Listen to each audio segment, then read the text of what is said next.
bağışla beni. Günahlarım çöktürdür, yazdan kat kat deptirdir. Canım Kur'an leppeyidir Allah. Bağışla beni. Kendir göğünün kök yeri, bir bağlan kökleri. Canlar uçtur kepteri Allah. Bağışla beni. Bir yanım toy beylen yaz, bilmek kıyın kim düşman oz. Bilmeyenim köptür haz Allah'ım. Bağışla beni. Şükür haller bir tapta, bugün harzur yar kalıpta. Yüreğim sana verdim, yaysam ensiler dirdim. Kıskansam yine dedim Allah.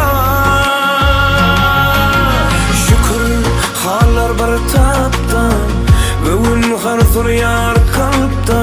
Yüreğim sana verdim, yaysam ensiler dirdim. Kıskansam yine dedim Allah.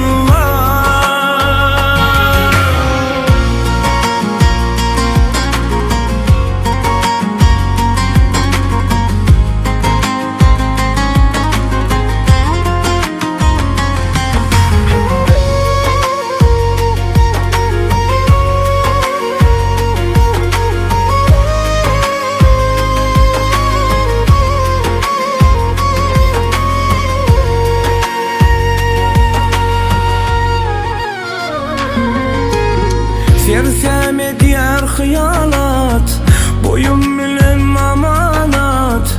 Minülmeke ağacat Allah.